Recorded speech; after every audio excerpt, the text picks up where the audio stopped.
Hello students, हमारा जो topic चल रहा था वो चल रहा था तात्क्षणिक वेग। तो मैंने आपको तात्क्षणिक वेग के दो मेथड बताए थे, ठीक है। कौन कौन से बताए थे? ग्राफिकल मेथड और गणितीय विधि। ये दोनों कंप्लीट हो चुके हैं। अब इसके ऊपर एक उदाहरण है आपकी बुक का। तो उदाहरण है 3.2। उदाहरण 3.2, ठीक है। तो मैं पहले प्रश्न लिख देता हूँ। प्रश्न है आपका एक्स अक्ष के अनुदिश, एक्स अक्ष के अनुदिश, एक्स अक्ष के अनुदिश किसी गतिमान वस्तु की, किसी गतिमान वस्तु की स्थिति, वस्तु की स्थिति निम्नलिखित सूत्र से, निम्नलिखित सूत्र से दी जाती है, दी जाती है। x बराबर a प्लस बी टी का स्क्वायर, जहां a की वैल्यू है, a की वैल्यू दे रखी है 8.5 मीटर, 8.5 मीटर, और b का मान दे रखा है 2.5 मीटर पर सेकंड स्क्वायर, 2.5 मीटर पर सेकंड स्क्वायर, मीटर पर सेकंड स्क्वायर, ठीक है भाई। तथा समय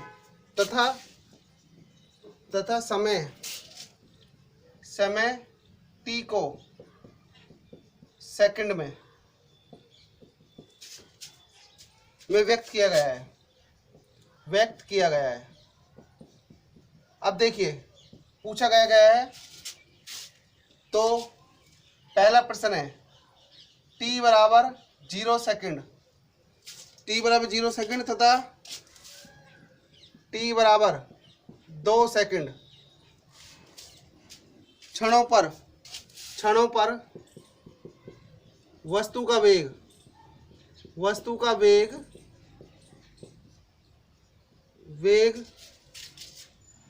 क्या होगा, ठीक है ना। सेकंड क्वेश्चन पूछा गया है कि t बराबर 2 सेकंड, t बराबर 2 सेकंड तथा t बराबर 4 सेकंड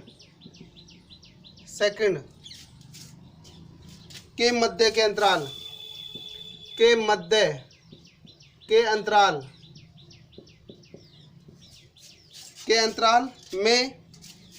में वस्तु का औसत वेग क्या होगा। ये दो प्रश्न क्या होगा, ये पूरा एक क्वेश्चन है आपका, ठीक है। तो सॉल्यूशन से करते हैं इसका पहले, ठीक है ना। तो हल है, राइट। तो देखो इसने पूछा है वस्तु का वेग, क्या पूछा है? वस्तु का वेग क्षणों पर। तो वस्तु का वेग क्षणों पर पूछा है, और यहाँ पे क्षण भी लिख रखा है, ठीक है ना। तो क्षणों पर वस्तु का वेग पूछता है तो उसको बोलते हैं तात्क्षणिक वेग। क्या बोलते हैं उसको? तात्क्षणिक वेग। तो तात्क्षणिक वेग पहला ए ले रहे हैं भाई, ठीक है ना। तात्क्षणिक वेग, अब तात्क्षणिक वेग क्या होता है भाई? तात्क्षणिक वेग होता है आपका बराबर हो जाएगा आपके पास limit delta T tends to 0 delta X upon delta T, ठीक है भाई। तो तात्क्षणिक वेग है यहाँ पे वी टी ले रहा हूँ, यानी किसी समय टी पर। तो ये कितना हो जाएगा अपना हमारा dx बाई डी टी, कितना हो जाएगा dx बाई डी टी। अब देखो x की वैल्यू हमारे को दे रखी है, इसमें सवाल में दे रखी है भाई। x बराबर कितना दे रखा है? a plus B T square, ठीक है। चूंकि x बराबर a plus B T square है तो वैल्यू रख दे इसमें समीकरण 1 में, ठीक है। समीकरण 1 में x का मान रखने पर तो देखिए मैं यहाँ पे कर देता हूँ साइड में। तो रखो यहाँ पे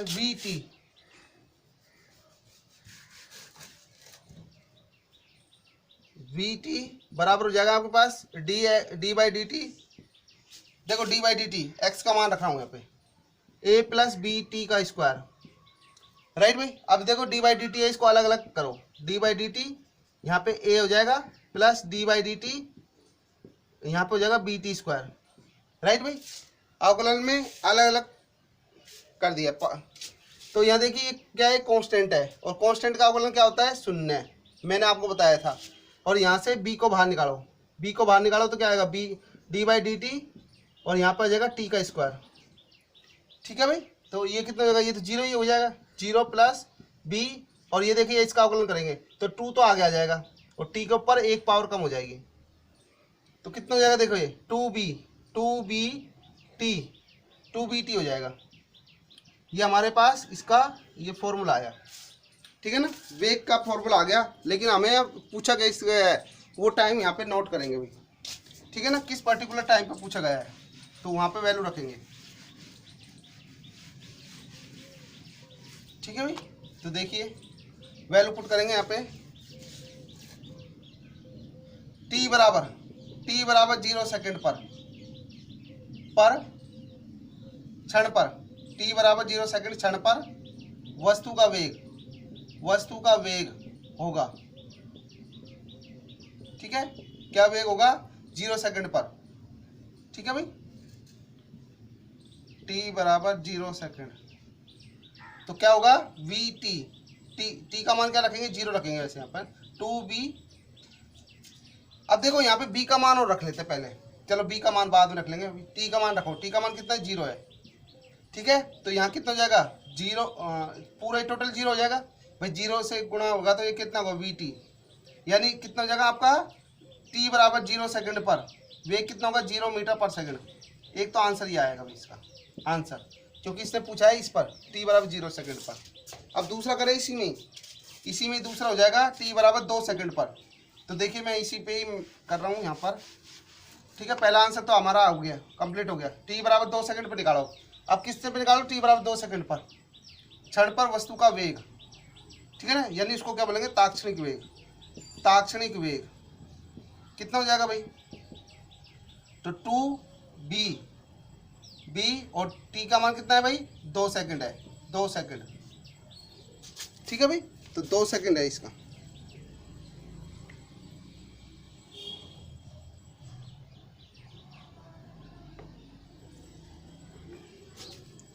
ये हो जाएगा आपका, दोबारा देखिए 2b, t का मान कितना है, 2 सेकेंड है, तो कितना हो जाएगा ये 2 2 जा 4, b हो जाएगा भाई। ठीक है ना, t यानी 2 सेकेंड 4। अब b का मान कितना दे रखा है, देखो क्योंकि b बराबर आपको दे रखा है 2.5 मीटर पर सेकेंड स्क्वायर। ठीक है ना, b का मान तो कर रखो, b का मान कितना हो जाएगा, 2.5, ठीक है, मीटर पर सेकेंड स्क्वायर। कितना हो जाएगा, 25 चौके 100, एक पॉइंट लग रहा है तो एक पॉइंट यहाँ आ जाएगा, मीटर पर सेकेंड स्क्वायर। ठीक है ना, तो कितना है, vt बराबर 10 आया, 10 मीटर पर सेकेंड स्क्वायर। राइट भाई, तो 10 मीटर पर सेकेंड स्क्वायर इसका आंसर आया इसमें। तो हमारा ए कंप्लीट हो चुका है। ठीक है ना, ए पोर्शन कंप्लीट हो चुका है। तो दूसरा क्वेश्चन पूछा है इसने, इसका आंसर 10 ही आ रहा है। ठीक है भाई, तो दूसरा पोर्शन है इसका, वस्तु का औसत चाल, औसत वेग। ठीक है, तो मैं ये कंप्लीट हो चुका है आपका, ये आंसर है भैया, इसमें आंसर और लिखना है। राइट,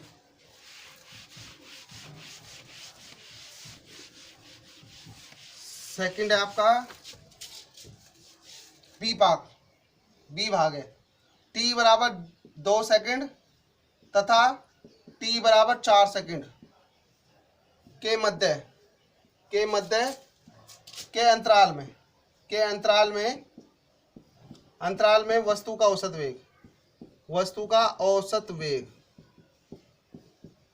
वेग वो पूछा है।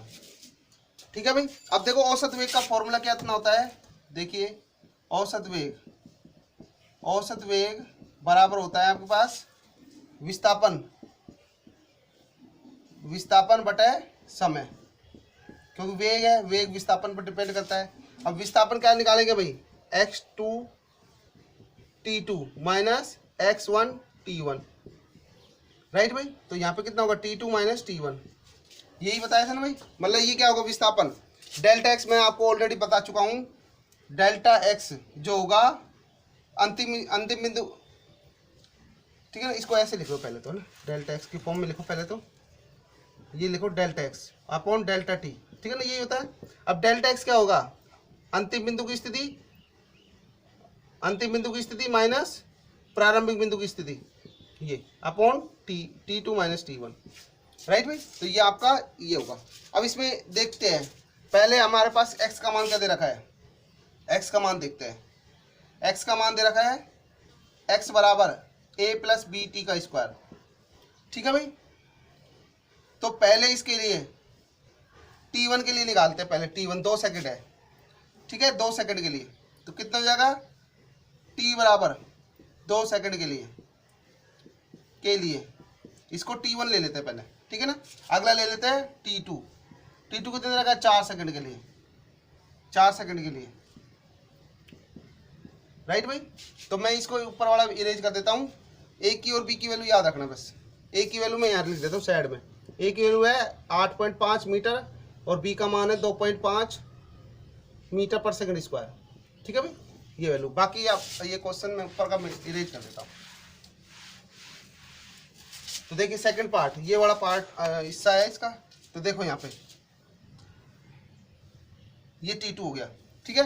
तो देखो यहाँ पे रखो x का मान, x1 2 सेकंड रखो। देखो यहाँ पे अपने पास क्या होता है, पहले इसको ये रखो, x1 T1 से गुजारो, a प्लस बी T1 का स्क्वायर हो जाएगा ये। तो दूसरा हो जाएगा x T2 से गुजारो इसको, T2 से, तो कितना होगा, a प्लस बी टी का स्क्वायर हो जाएगा, T2 का स्क्वायर।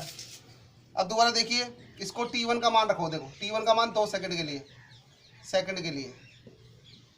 ठीक है भाई। और ये कितना हो जाएगा आपके पास, T2 किसके लिए है, T2 बराबर 4 सेकंड के लिए, 4 सेकंड के लिए, राइट भाई। तो कितना हो जाएगा, देखो x1 2 लगा बराबर कितना होगा, a plus B.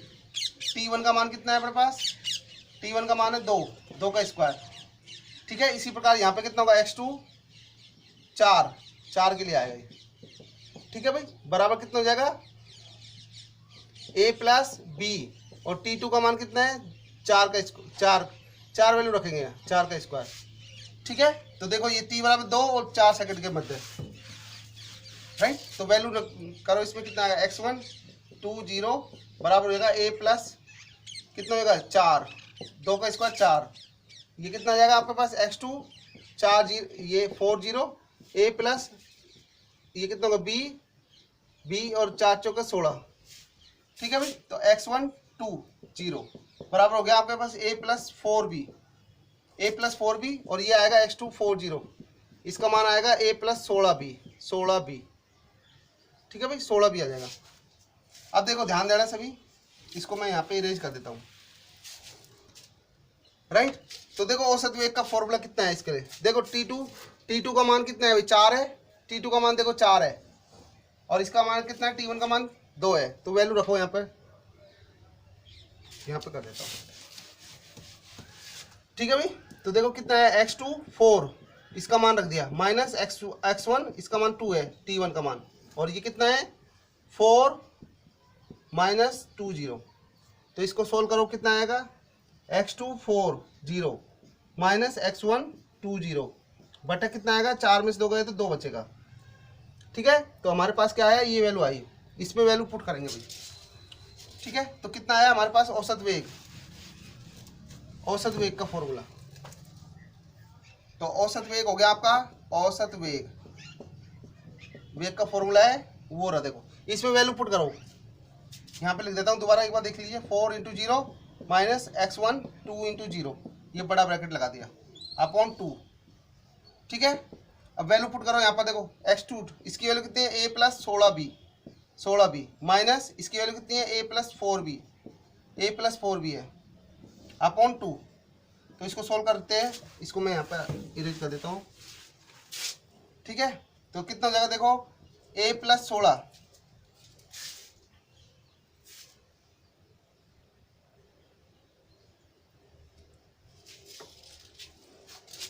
a plus 16b minus a, देखो मैं दोबारा यहाँ लिख देता हूँ, क्या है, a प्लस 4b है ये यहाँ पे। तो कितना होगा, माइनस यहाँ पे आ जाएगा माइनस 4b बटे 2, कितना हो गया, देखो यहाँ पे ये a से ये कैंसिल हो गया है, कितना हो गया, 16b में से 4b गया तो कितना बचेगा, 12b बटे 2, 2 से ये कितने गए 6b। अब अपने पास आया 6b औसत वेग। औसत वेग को ऐसे लिखते b बार, तो 6b। अब b का मान कितना है भाई, देखो b का मान है हमारे पास 6 गुणा 2.5 मीटर पर सेकंड स्क्वायर, तो 25 छिंगे 150, 150 और 1 पॉइंट कहाँ आ रहा है, यहाँ पे आ रहा है, तो कितना आ रहा है मीटर पर सेकंड आएगा भाई, ठीक है ना, क्योंकि वेग का मात्रक क्या तो है, मात्रक होता है मीटर पर सेकंड। तो आपका जो आंसर आया फाइनली वो ये आया कि 15 मीटर पर सेकंड, ठीक है ना। t बराबर 2 सेकंड तथा t बराबर 4 सेकंड के मध्य वस्तु का औसत वेग कितना होगा भाई, v बार बराबर 15 मीटर पर सेकंड होगा भाई। ये आपका आंसर है। ये आपका एग्जाम्पल यहाँ कंप्लीट हो गया है। दोनों पोर्शन अपने कर लिए ए और बी, ठीक है। तो आज के लिए इतना ही, राइट। औसत वेग हो गया, ठीक है ना। इसमें एक नोट है, 3-4 है, वो आप देख लेना, ज़्यादा टफ नहीं है, आसान है। कि जो औसत चाल होती है उसमें औसत जो आपका ताक्षणिक चाल होती है, ताक्षणिक चाल में दिशा की कोई आवश्यकता नहीं होती है, केवल परिमाण, ठीक है। केवल परिमाण की आवश्यकता होती है, दिशा की नहीं। और ताक्षणिक वेग में दिशा भी होनी चाहिए, परिमाण दोनों होने चाहिए, क्योंकि ताक्षणिक वेग है वो विस्थापन पर डिपेंड करता है और विस्थापन सदिश राशि है, राइट भाई। अच्छा, इसमें दूसरा ये है कि ताक्षणिक चाल का परिमाण और ताक्षणिक वेग का परिमाण दोनों समान होते हैं, दोनों समान होते हैं। तो अर्थात इसका मतलब क्या है कि जैसे एक एग्जांपल से समझते हैं कि आपके बुक में एक एग्जांपल दे रखा है कि 2.4